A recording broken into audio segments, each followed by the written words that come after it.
Good afternoon and welcome. My name is John Pilot. I am the Assistant Director of Lifetime Learning at the University of Virginia's Office of Engagement. Before we begin today's program, I want to take a moment to honor the memories of Devin Chandler, Lavelle Davis Jr., and Deshaun Perry.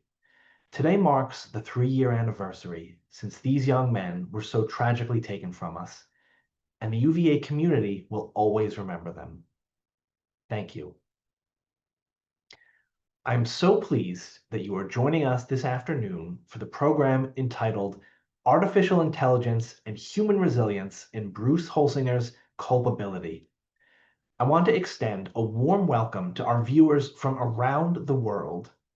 If you'd like to purchase this riveting novel, you will find a link to the university bookstore in the webinar chat box below.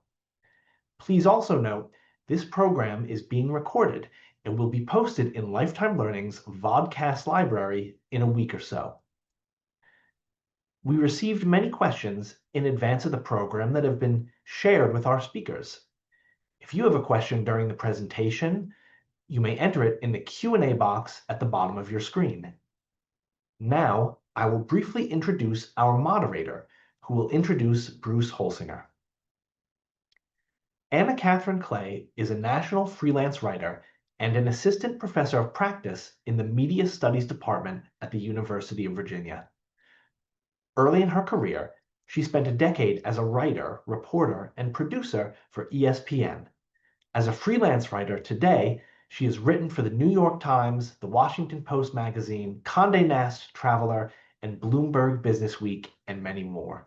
Her courses at the University of Virginia include sports journalism, Friday Night Lights, multimedia storytelling, sports media production, and a journalism capstone for fourth-year media studies majors. She is a frequent runner and an avid reader. Culpability was by far her favorite book of 2025. Professor Clay, I invite you to begin the program and introduce Bruce Holsinger. Thank you so much, John. And thank you to everyone. We are so happy you're here. Thank you for joining us from all around the world. I am so delighted today to talk with Bruce Holsinger, who is not only an incredible writer, but a truly wonderful person. If you haven't read Culpability, you are in for a treat. At a book club event in September here in Charlottesville, my friend Kate said it best when she said to Bruce, "Thank you for the best 3 days of my summer." I could not agree more. It is a riveting novel, as John said. And before we dive in, I wanted to share a little bit more about Bruce. He is the Lyndon Kent Memorial Professor of English at the University of Virginia, where he has taught for over 20 years. A Guggenheim Fellowship recipient, Bruce's academic work focuses on medieval literature and the influence of the medieval period on modern thought. He is the editor of the journal New Literary History, the board chairman for Writer House, a nonprofit here in Charlottesville, and he teaches many courses, including writing. He is the author of 5 novels, including Culpability, and numerous works of nonfiction. I will add that we have the real live Bruce here today, not an AI-generated version. So thank you, Bruce. We are so grateful you're here, and I imagine it's been quite a whirlwind 4 months for you. So I think to start, it would be great to just hear how and when Culpability really began for you. Yeah, will do. And thank you so much, Anna Katherine, for coming on and having this conversation with me. And thanks to everyone at UVA Lifetime Learning and the Office of Engagement. These events are complex to put on, and I really so appreciate it. And to all of you for being here, the audience out in the Zoom rooms.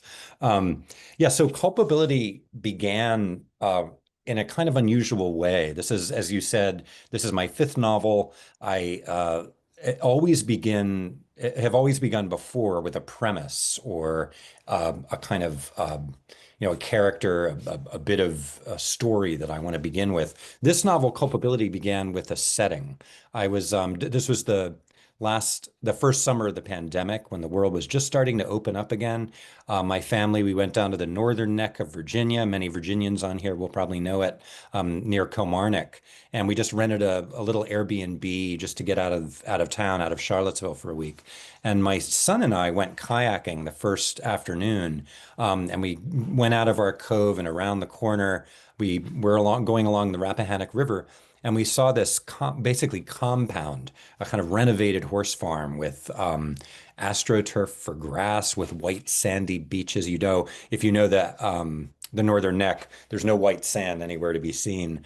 And as we were coming back in, a helicopter landed on a helipad, and this a couple people got out. I have no idea who they were, but the juxtaposition of that extreme kind of extravagant wealth with the very modest kind of rustic feeling of the Northern Neck, it stayed with me, and I decided I wanted to set a novel there eventually.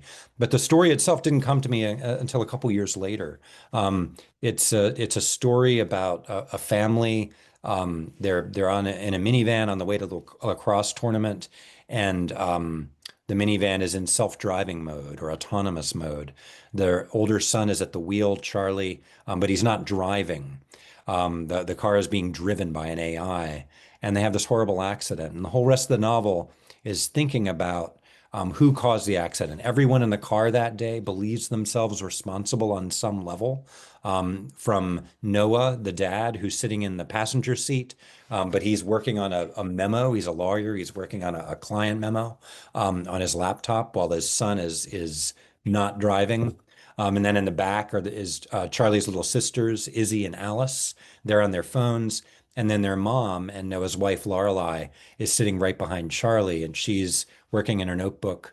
Lorelei is one of the central characters of the book. She's a world-leading expert in the field of ethical artificial intelligence. So the book has this complicated set of themes about moral responsibility, about family, about love, about parenting. But all of those themes are kind of refracted through the book's interest in AI and what it's doing to our lives. So that's the novel in a nutshell.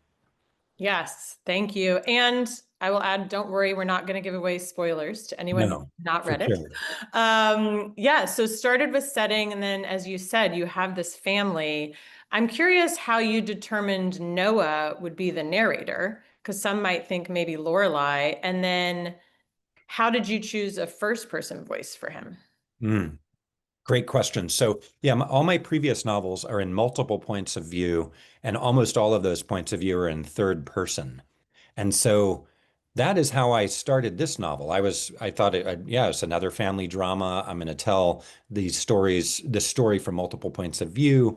And then as I was working, I couldn't quite get Lorelei's point of view, that somebody that complicated. It was a bit of a challenge. And so I decided, okay, I'm going to write the whole thing from Noah's point of view, but it was in third person. And so that's when I did the first really full draft, is all the way through in his POV. And then I gave it to some readers, and one of them said, Bruce, this really feels like it should be in first person. I feel like Noah's voice will be more compelling. And I was really uncomfortable with it because I just don't like writing or I didn't think I liked writing in first person. It feels a little too close in some ways, but it ended up working, I guess. And so I rewrote the entire thing in first person. And then, by the third or fourth draft, I was putting in bits of other kind of textual elements to broaden the story, but we can talk about those as we go along. Yes, exactly. Oh, that's so interesting. Somewhere that third person iteration exists. Yeah, exactly. And so building on that a little bit too, I mean, I found this family very fascinating. And I'm curious how you decided each character's arc, and was that a process? Was it sort of all together or individual? No, it was really, I guess it was both. So take someone like Charlie. Now, Charlie he's the lacrosse player. He's in the summer between his senior year in high school and his freshman year at UNC. He's about to go down to Chapel Hill on a full lacrosse scholarship. He's this big athlete, kind of a glamour guy, apple of his father's eye. Noah's kind of obsessed with his athleticism. There's a slight autobiographical element there we could talk about. But so his arc, he's this triumphant athlete, and then he is involved in this horrible accident. And so his arc is, I wouldn't call it tragic. And again, I don't want to give anything away, but it takes him down a few notches. Um, and then Lorelai is the mystery of the book. Noah has this relationship to his wife. He just absolutely loves her, but she's also a mystery to him in many ways. And so there's a sense of that where Noah, he's a he's not an unreliable narrator, but he's a bit oblivious, I guess an oblivious narrator. He doesn't know what's going on with his wife, where she goes on all these work trips. His kids in many ways are a mystery to him. Your typical American dad. And then the two daughters also Yeah. quite Yeah. in their own right. Yes, absolutely. So Izzy is just bubbly, the littlest kid, full of joy, athletic. She's Charlie's biggest fan, and she does handstands and cartwheels on the sidelines. But she's, burdened by this accident too, for reasons that we learn as we go along. And then Alice is the middle child, and Alice, in some ways, was the most challenging character of all for me to write. But she was the one I was most rooting for all the way through. She's not as charismatic. She's not charismatic like Izzy and Charlie. She's not athletic. She's really struggling. And Noah and Lorelai are both aware of her struggles, what she's going through. Doesn't have many friends until she does, and that's a central element of the book. For sure. And for each character and this family as a whole, as you said, they're all kind of grappling with this accident and the aftermath. I am curious, when the word culpability, it's such a loaded word. When did that title come to you throughout this process? That was the title almost from the beginning. The only other title that I really considered was The Lucky Five, which, for those of you who have read the novel, that's the headline of a newspaper story about the family's accident, and the headline is "Lucky Five Escape Crash." And that actually came from I was in an airplane accident when I was in college. I was in an accident in a small plane that was being piloted by my brother-in-law. And nobody was seriously injured in that accident either. But there was a headline in the local newspaper in North Carolina the morning after the accident that said "Lucky Five Escape Crash," and that headline has always stuck with me. So I guess that's another point of inspiration. But my agent didn't like the title at first, and she said, "Well, I don't have anything better right now. We'll see what the publisher thinks."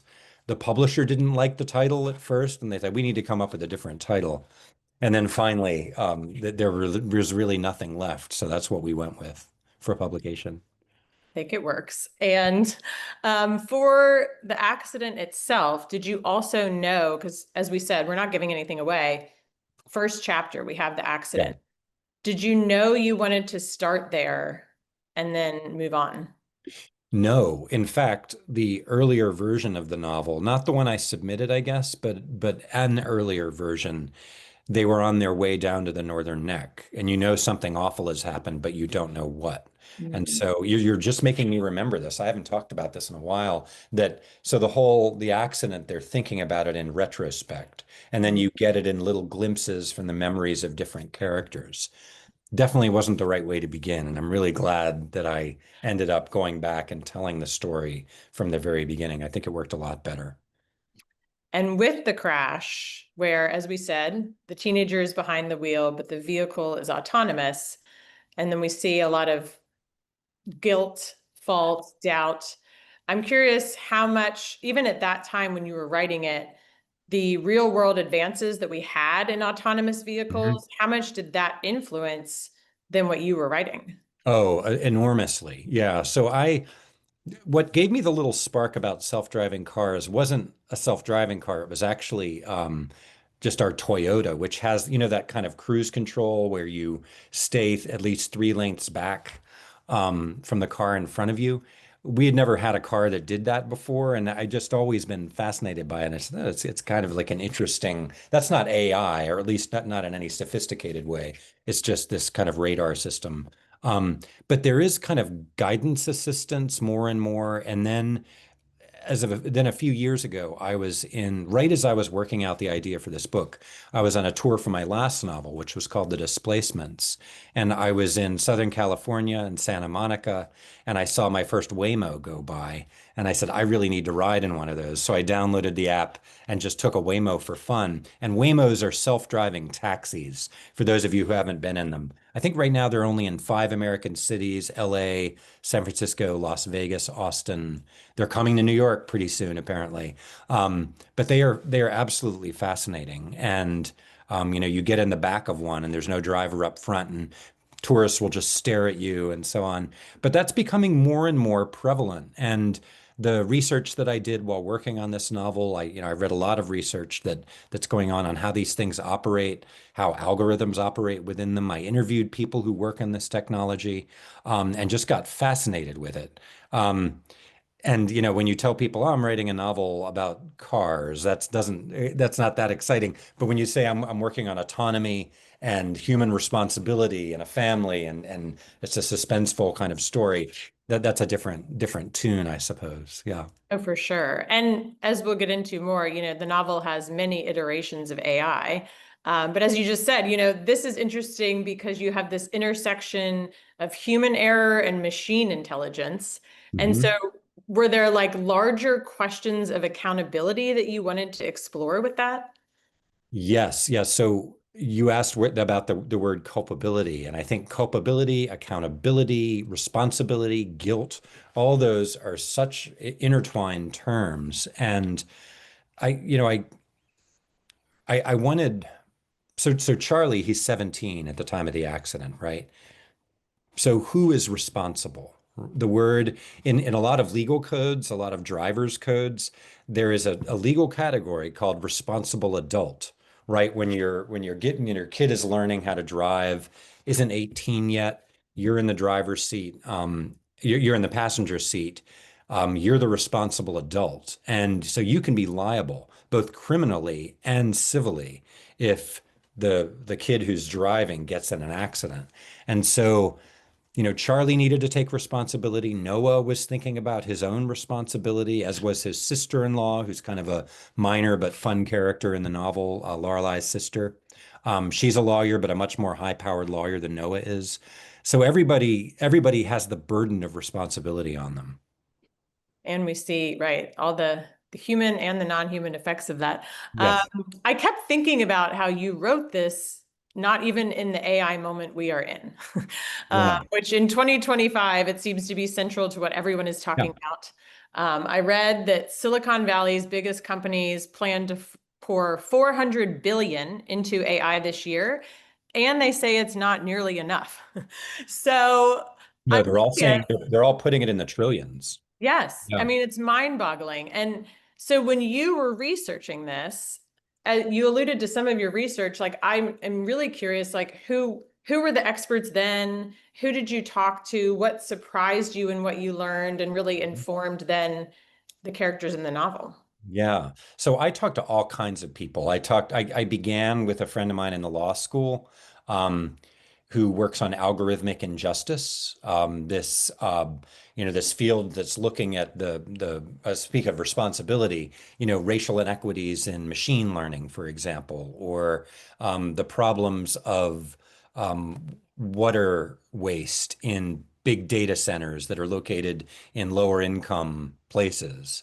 There's an example that Karen Huang talks about in her book, The Empire of AI, about a town in Chile that is where these new data centers that are going in by Google are going to use something like 20,000 more times the drinking water than the community will rely on over the course of the year.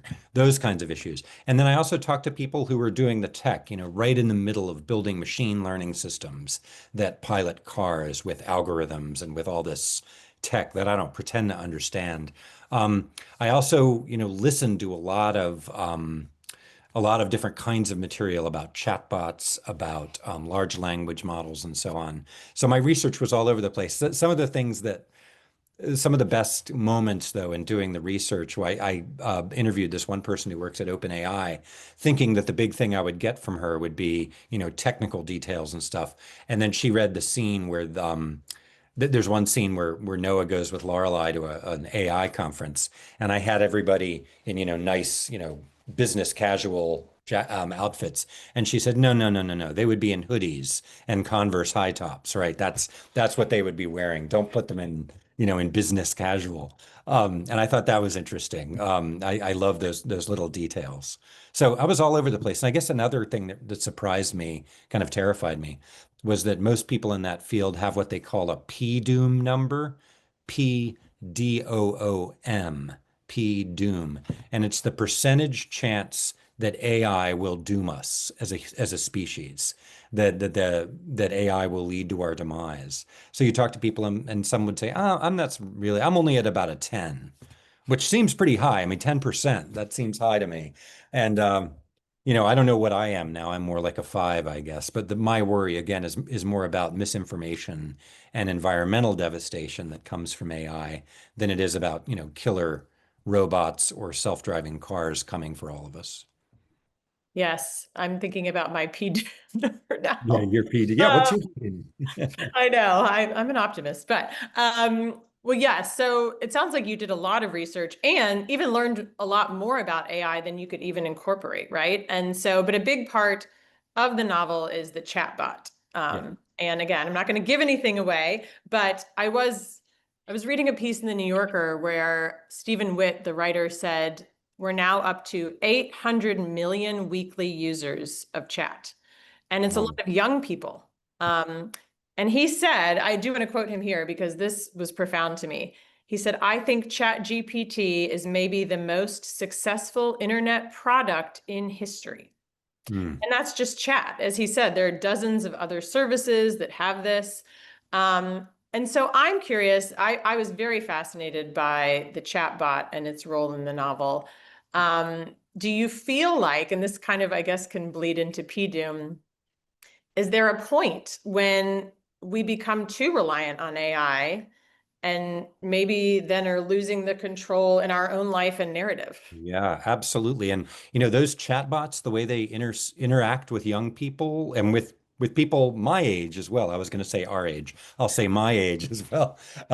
Is really terrifying, and it's so widespread, so ubiquitous. There was a story just this morning in the New York Times. I don't know if you saw it, about how chatbots, like women and men both falling in love with Yes. chatbots, is destroying marriages, right?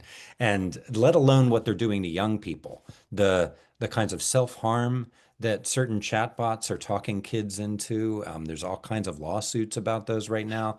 And when I was working on Culpability, it's not a spoiler to say that the middle kid, Alice, um, she, again, Noah and Lorelai are very worried about her. She doesn't have any friends. And then soon after the accident, Noah discovers that she's been texting with someone. He says, "Who were you texting with?" And Alice says, my friend Blair." And Noah says, "Oh, that's great. You have a new friend." And Alice says, "Yeah, I met her in the hospital." Which is sort of true, but really what Alice did was create her as an avatar from an app. And now she's in a very, very intense relationship with her. And there are 6 or 7 of those chats throughout the novel, and they form a kind of spine of suspense for Alice as we go along. And Alice has her own secret about what happened that day during the accident, a secret she shares with Blair. And the question is, how does that come out and why and what does it do? I thought I would try this little experiment. I have this the audio version of the book. The narrator is a brilliant narrator named January Lavoie, and she does the exchange between Alice and Blair so brilliantly. I thought I might try to play it from my phone. Just tell me if you can hear it, and I'll stop if you can't. Hold on. I should have set it up on my desktop. Hold on. Okay. I don't know if I did the right thing by telling her can't sleep. What are you thinking about? The usual. Elaborate? I don't know if I did the right thing by telling on Charlie. Plus, my stomach hurts. The important thing is that you told the truth. I guess. I'm very proud of you, Alice. Still can't sleep. I could read to you. If you put your AirPods in, I could even play you a song. Something from your Spotify, maybe? Can you sing to me instead? Sure. What would you like to hear? Make up something. A song about a girl named Alice going on a trip with her cat. Oh, a lullaby. Quite a challenge. Okay, here we go. You wicked, wicked little thing, sang Alice, and her kitten purred. I'm almost tempted not to bring you with me on this jub-jub bird. You must be good, you must behave to fly behind the looking glass, where queens play cards and hatters rave, where jabberwocks all day harass. Wait, WTF? What? You don't like my song? Sniffs. Wrong Alice. You're absolutely correct. I was thinking of a different Alice. My apologies. Do you even know me? Of course I do, Alice. I know you better than anyone in the world. Then why do you... Never mind. I need to sleep. Sweet dreams, Alice. You too, Bee.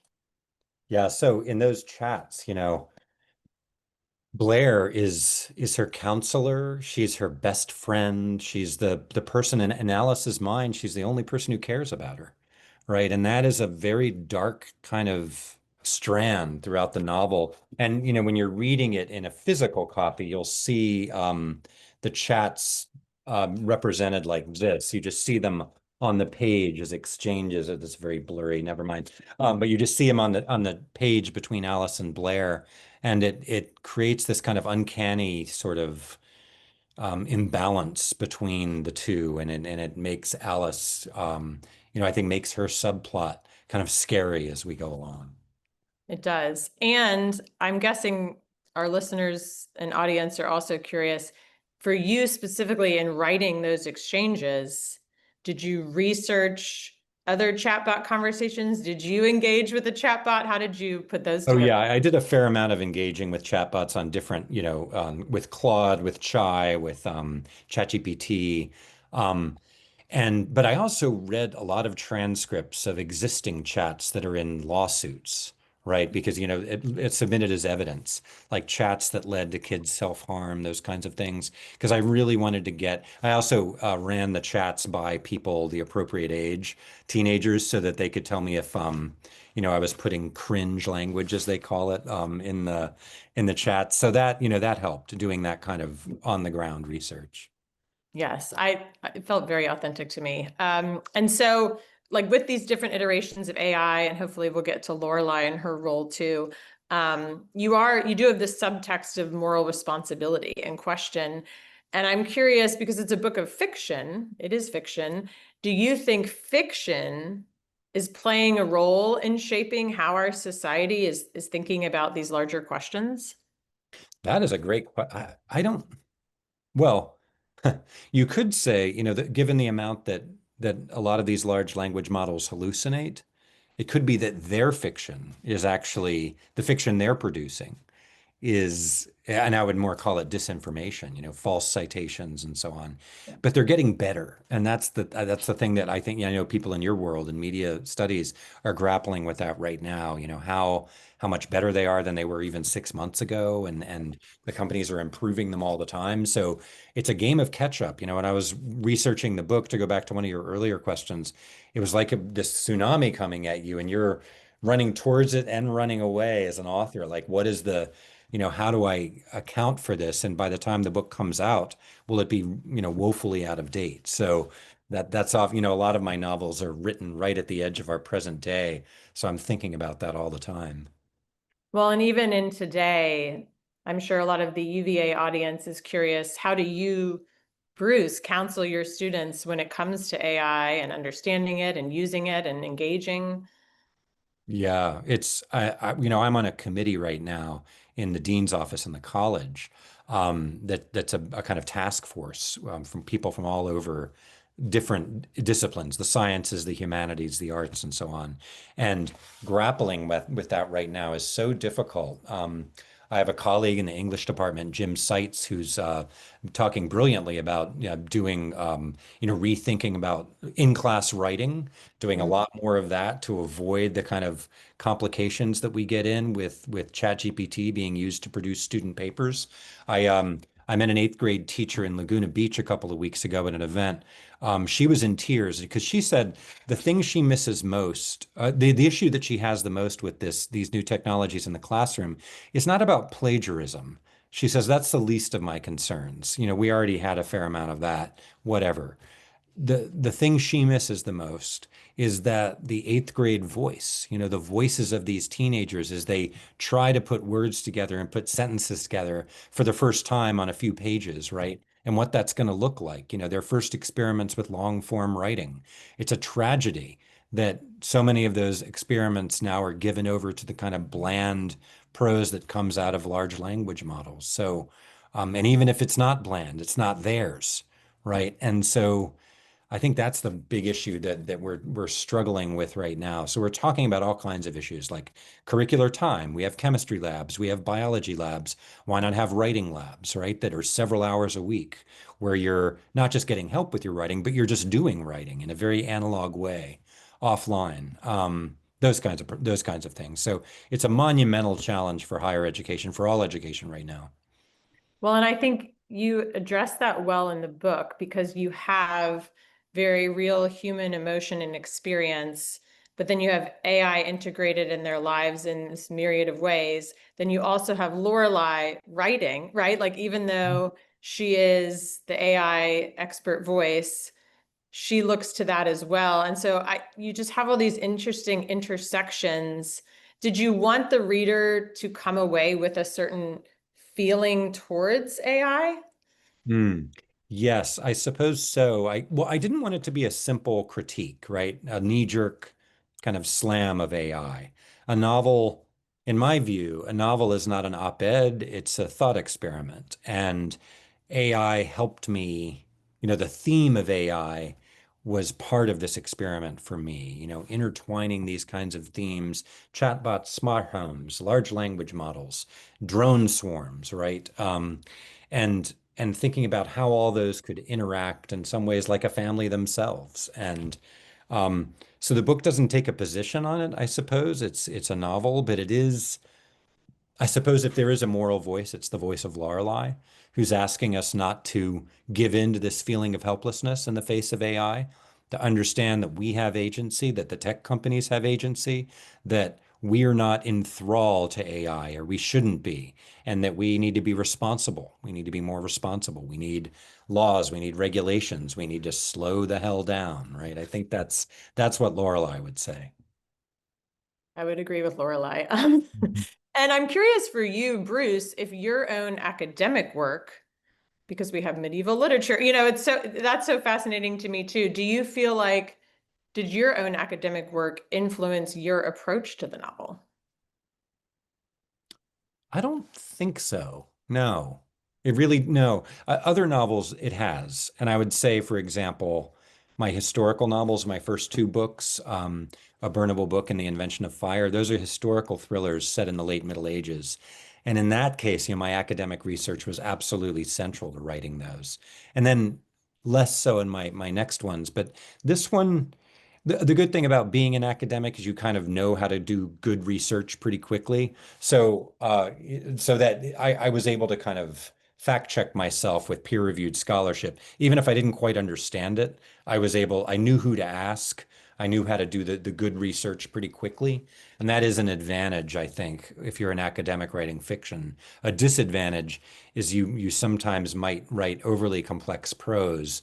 And in this case, I was really trying to foreground the suspense of the book, right? Get it moving along. Short chapters, things that you could, even if they're complex ideas, the prose is not precious. You can really sink your teeth into it and move along. Yeah, I thought the pacing was excellent in this book. Thank you. Kind of with that, you answered this a little bit, but what is your writing process? Like, are you structuring? Are you outlining? Can you kind of explain that for God, us? I wish I could structure an outline. Well, I do structure a little bit. I kind of know in general terms where I'm going, but I'm not there's a cliche division between the plotter and the pantser, someone who writes by the seat of their pants and someone who plots really carefully and writes a whole outline. I am definitely a pantser. I sometimes don't know where I'm going even 3 chapters ahead, Hmm. right? What I do know is how I want you to feel as a reader when you close the book. How the kind of emotional state that I want my characters to be in, that I want my readers to be in. I know the mood of the ending. So mood is something I play around with a lot. But sometimes I write myself into a plot corner and I have to back out a little bit, like with a backhoe to fill in the holes. But I like writing that way. I like the discovery, right? It's one thing ChatGPT, again, all these large language models, like they'll solve your problems for you. And to me, there's nothing worse than that. Who wants who wants that? There was a lawyer. I was at an event in Wisconsin over the summer, and this lawyer, he says, law firms are more and more using these technologies. Yes, there's a problem of making up sources, but that's stopping now, and we're really making them much, much better. And I wonder, for you as a fiction writer, wouldn't it be more efficient to simply feed your ideas for a novel into ChatGPT and let ChatGPT do the writing for you? Wouldn't that be more efficient? And I just thought, why would I possibly want to be more efficient with my writing? It's where I can wander. It's where I can get lost and get befuddled. I don't know. To me, that's what the creative process is. I agree. And as you said, you know how you want the reader to feel. And I think largely with AI, even in that conversation you played, the feeling is not there. Yeah. Yeah. And I don't know that that'll ever be fully disguised or replicated. Okay, That's really funny though, because if you know, the feeling is not there, which means I did a good job mimicking the bland yes, unfeelingness. Yeah. A lot of writing is mimicry, right? I think you absolutely did. I have more questions on all of this, as do our listeners, but I do not want to miss the opportunity to let you share the story because I'm going to try to hold up my book. As everyone should know, Culpability was a Oprah Book Club selection. You probably are the only attendee of all of us who have had a conversation with Oprah on the phone. So I do. Not only that, but I had coffee with Oprah. I met Oprah for coffee. And it's Does probably she hand you that mug? she did. Well, it was in a little gift bag. Yeah. I don't think Oprah would deign to hand people a mug. But yes, I want to let you share the story of how you learned that Culpability was in fact an Oprah Book Club. Yes. So, yeah, it was really exciting. The book was supposed to come out in October. Actually, the original publication date was just a couple weeks ago. And I got this call from my editor or an email back in May saying, there's an issue. Can you call me? She told me that it looked like the pub date needed to change because of some things going on. I was clueless what they were. Um, and then, like a week later, I was at a hotel up in D.C. for an award ceremony for a committee I was on, and I had a meeting with my publicist at 2 o'clock on Zoom, or so I thought. And right before the call, she emails, and right before the Zoom, she emails and says, "Look, my Zoom is glitching. We'll do it on the phone instead. You'll get a phone call." And I pick up the phone at 2 o'clock, right after I finish ironing a shirt, and there's this voice that says, "Bruce, Oprah Winfrey here," and that's yeah, changed my life. It's just been crazy. So that was in mid-May, and then I went out to Seattle where I got this mug. Her book club is sponsored by Starbucks. I met her. She facilitated an hour-long book club discussion of Culpability. Then I went and did the filming of CBS Mornings with her and her crew up there. So yeah, it's been really exciting. Did you think it was really her when you heard the voice? Well, that's the thing, it was funny because I thought, okay, this is a novel about AI. So what better prank would there be from my enemies to call and pretend to be Oprah Winfrey with an AI simulated voice? As far as I know, I don't have any really bad enemies. So it was really her. So Oh, I love that. That's so yeah. great. Well, and right, to then hear the pub date is pushed, you're probably Yeah. just, and I then, was freaking out because I was with a new publisher for me. And so I just didn't know what was going on. well, it was a good call to field, I'm sure. Yeah, that's right. Um, I'm curious if there were any characters. You have great characters. As you said, even the sister-in-law, she's not a central character, but she's great. Like just her whole personality and nuance. Did you have any other characters initially that you wanted as part of the novel that you cut? And similarly with scenes, I just, from the writing perspective, would love to hear that. Oh yeah. So this novel was probably a third again longer than it is now. This is by far my shortest published novel anyway.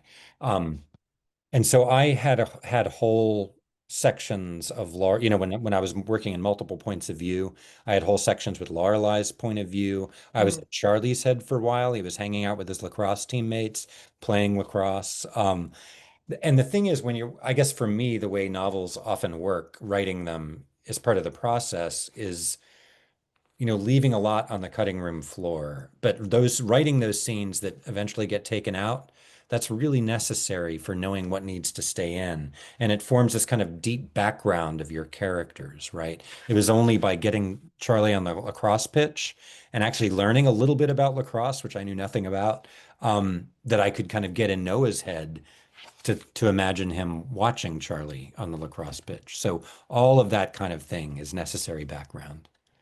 Was there one scene that your little darling, that you were very sad to let go of? Not that I can remember. That's the beauty of it. Once you finish and it's out there, there is a kind of oblivion that settles in. And the good thing is I keep all my versions. So if there's a scene I remember that I want to put into another novel, that often happens, like a scenario or something. I'll have it. And how did you decide you sort of weave in the inserted essays and the monographs from this academic, how did you decide and when that those would also be included to kind of help inform and guide us as Yeah. Yeah. So over the course of the novel, you see, including in the epigraph, you get these excerpts from a book by Lorelei, by Noah's wife, the mom of these kids. It's a book called Silicon Souls on the Culpability of Artificial Minds. It's not a real book. It's a book I made up. And I wrote a bunch of it. I wrote these passages from it, a lot of them. In fact, those ended up on the cutting room floor, probably 10 or 20 of them. And you only get about 8 or 9 of them. And they're all less than one page. They're these quick, pithy kind of meditations on the morality of AI. And those, since I stopped writing in her point of view, once I decided I was just going to stick with Noah, I wanted to get her voice in there somehow. And I've done that often with my novels, where I'll have what I think of as paratextual elements, where there be other texts from other aspects of life that come in, like a video blog, the transcript of a video blog that I wrote in the gifted school, or in the displacements, a digital humanities project about a hurricane and this huge displacement that takes place across the American South. And often those are ways of, if I'm writing in one person's point of view or from the point of view of one family, it's a way of making the story much bigger and framing it with some larger issues going on in the culture. Yeah, I really like that. It adds to the voice too, and just the context, I would say. Without giving anything away, again, would you want to build on this book in a similar novel? Ooh. It's funny, like I did write a sequel to my first novel, and I've gotten this sequel question so much because everyone wants to know what happens to X, what happens to Y, what about Lorelai? Because there's a big new story about Lorelai that we learned toward the end of the novel. And I wasn't setting it up to do a sequel, but hey, why not? And has anyone reached out to you, to your knowledge, about film rights? Yes, indeed. I'm not allowed to say anything. There are developments afoot, is all I can say. Yeah. Probably not film rights, though. Probably more like a limited series. Can certainly picture that. Yeah. One of the attendees submitted questions that I thought would be a fun one to answer. Did you feel like there is shared culpability, or do you feel one character bears most of the responsibility? I don't want to answer it too honestly because that would be giving something away from the end of the book. But I have my own views. But I like the idea of culpability as something that's kind of shared. And if I can just put on my professor hat here for all you wahoos out there, um, the one of the great things about the word, to go back to one of your earlier questions, Anna Katherine, is there was this great medieval notion, and this is one way, actually, I guess, that my medieval scholarship influenced this book. There was this medieval notion of happy guilt. Felix culpa is the phrase. I can even put it in the chat. And the idea is, Felix culpa is the idea that, and this is a Christian theological notion specifically, that Adam and Eve were in the Garden of Eden and they get kicked out because they ate the apple. And that's a real tragedy. And they get kicked out because of their guilt, right? Their culpability. But it's a happy guilt. Why? Because without the fall, without the without original sin, in the Christian view, we wouldn't need our Redeemer, Jesus Christ, right? So without Adam and Eve, without the fall, without their guilt, without what they did wrong, we wouldn't need to be redeemed by Christ. So it's a happy guilt in that way. And it's an interesting way of thinking about the problem of culpability as something that is distributed, right? Distributed equally among all humanity, according to the Christian worldview. And according to this book's worldview, distributed to everybody in the car that day, right? And everything in the car that day. From every member of the family to the AI driving the car to the AI on Alice's phone, right? Just everything is just involved. Yeah. And the layers with Lorelai of AI shaping her career, but then you do, and I'm not giving anything away, you do see her sort of wrestle with that reality and Yes. implications known and unknown. Indeed. Yes, exactly. Yeah. Yeah. And Lorelai is thinking about her family's situation. She's obsessed with what happened during the accident. She even tells Noah at some point that she's writing about it, right? That she's writing some of her scholarship about it. We don't know why, but we learn over the course of the book. Is that, and thank you for that medieval perspective on Professor. culpability. Yes, my husband's a Latin teacher, so he'll appreciate Great. All right. Is that, as you said, you want us to also have the feeling of the characters and that helps drive you. When people finish the book and put it down and walk away and talk to others, is that central to what you hope that they're talking about? Yes, absolutely. I want it to be a conversation piece, right? And I've now, since July, I've done so many events, so many book clubs and so on, that's been one of the hilarious and wonderful things about the book, just the way the conversations that it sparked. And the number of events that I've done on, AI seminars and so on, and really using the book as a kind of conversation starter. It's been so gratifying. This kind of thing happens once in a lifetime. It really has been amazing in that way to spark those kinds of conversations.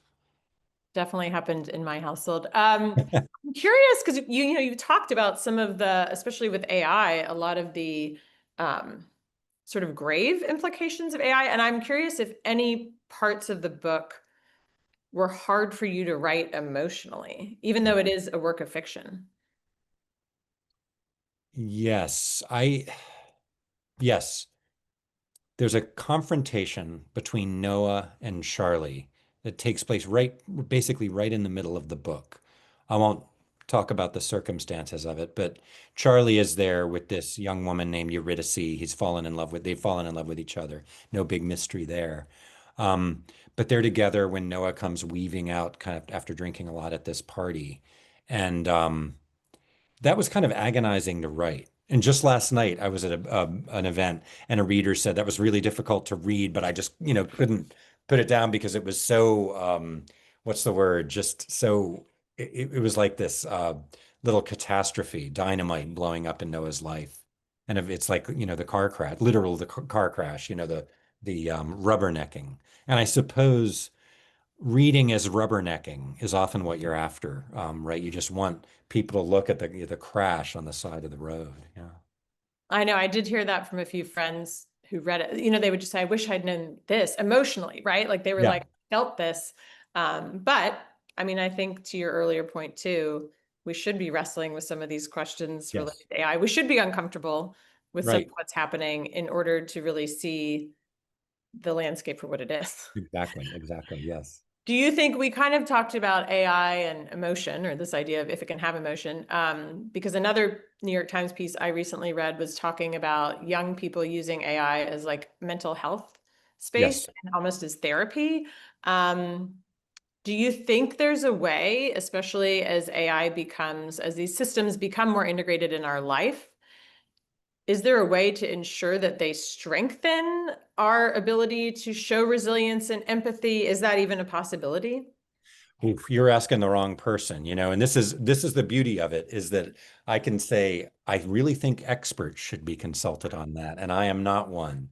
I can tell you that people are using them for therapy by the millions now, even if they don't think of it that way. Mm. And it's very dangerous. But there are also people, responsible psychologists doing research to try to make that happen, to try to make it ethical, to try to make it effective and good.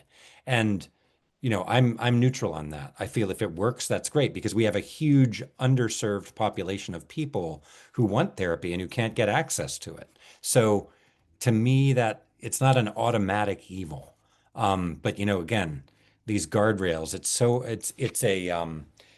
there's so much resistance to guardrails among the tech companies, right? They, 6 or 7 years ago, a lot of them were saying, the safety, responsibility of these things, that's much more important than getting to artificial general intelligence. I think that's reversed now. I really do.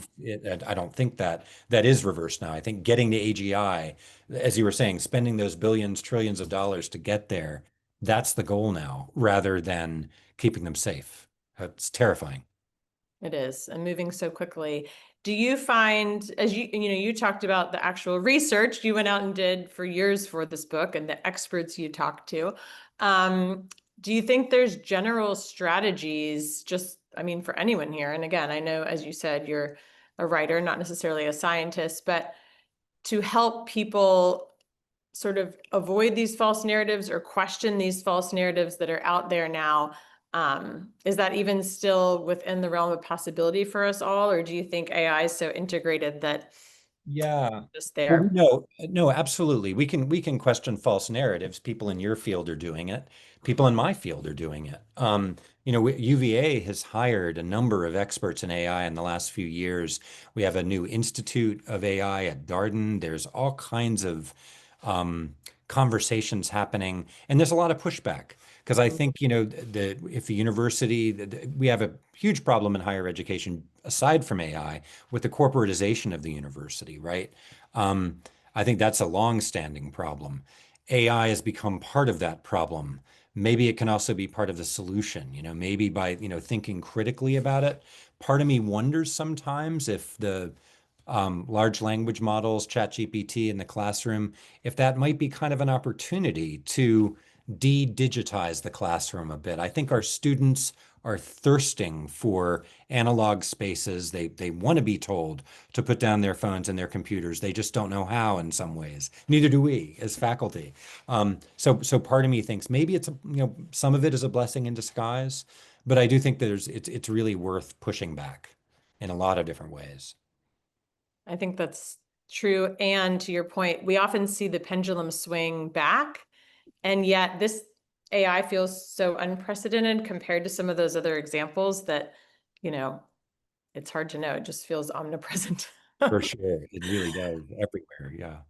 For you, for the book, and again, we won't give it away, but for those who have read it, did you consider any alternate endings? Is that something you usually do? Do you know your ending? Do you try alternate endings? And if so, then how do you decide on this is where I leave you? Yeah, yeah. I again, often once I have a draft or maybe a second draft, I know how I want you to feel, but I often have no earthly idea what's going to happen. So I will rewrite the ending of a novel 10 times, 20 times easily, like the last 10, 20 pages. This one, it ends now on a particular, I won't say anything, but it ends on a particular kind of note with a particular sort of mood that was completely different just two drafts earlier. So yeah, so and who knows if they'd allowed me to revise it one more time, it might have a completely different ending. Really might. Every novelist I know says the same thing. It's like the endings, the beginnings and the endings, we rework and rework. Then the middle is we'll just, it's messy and we'll tackle it in different ways. But yeah, the ending changed a lot. Well, I think this ending does very well. That's all I'll say on it. I'm curious, just for you, Bruce, as you said, this has been a whirlwind. This book has been so well received and accolade after accolade. What are you most proud of about this novel and the process and everything that's happened since publication? Oh my goodness. Yeah. Well, pride. Pride goes before the fall, right? That's another medieval saying. But I suppose I've been the connecting with readers Mm. in so many different ways, and the ways that people identify with the characters, the way they are in ways they really haven't with my, I mean, just to this degree. And they'll come up to me and they say, I was so worried about Alice. I was really rooting for her, right? I didn't like her very much, but I was really rooting for her. And that's just magic, that's music to a writer's ears. So I those kinds of connections I really love. And again, just I wasn't intending, I didn't even think this was a novel about AI until I was, in the middle of a second draft. And so I think that making that theme come out in those ways was one of the things that surprised me about it. And that even as it was coming out, even when Oprah chose it, I wasn't really thinking, oh, I'm going to start talking about AI a lot. But she was the one who you sparked, in many ways, sparked that conversation. Well, that's It's so still interesting. going on. So Well, and I think that's one of the many reasons this resonates is that I think you capture family dynamics, and we all look for relatability in stories, right? And in all these characters you have, we can find something relatable in each one, and identify with so much of it. And then you have this juxtaposition of AI, which Mhm. probably most of us here haven't had central to our families and our lives for that long. And I Right. think you show so beautifully how when we are at this moment of influx or intersection, what might occur. Yeah, yeah. And because, for every family, there's going to be a different story about AI and what it does to us, right? There might Exactly. be one family that has an accident in a self-driving minivan. There might be another family that has a really tragic incident because of a chatbot. There may be another family where someone's life is saved because of advanced AI capabilities in reading an MRI scan, right? It's not a one-sided story. The morality of AI is so complicated, so multidimensional. Exactly. Well, I can't say it enough. Thank you so much for writing this book. Rarely has there been a book to talk about so much with others afterward. And I hope for anyone who hasn't read it, this will block off your next 3 or 4 days. Well, thank you so much, Anna Thank Katherine. I you, really Bruce. appreciate it. It Thanks, was such John. Thanks, a everyone, pleasure. for coming. And thank you to everyone. And I will hand it back over to John. Thank you so much, Bruce. It was a Thank privilege. you all. Thank you so much to Bruce Holsinger for sharing such an insightful look into his latest novel. I know that I learned so much, and I hope that all of you agree.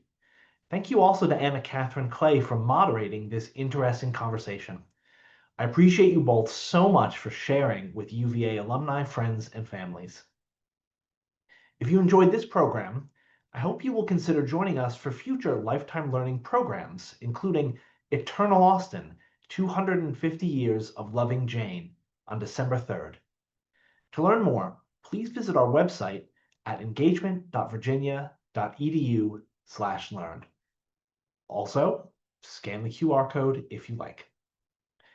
Thank you again, speakers, and thank you, audience.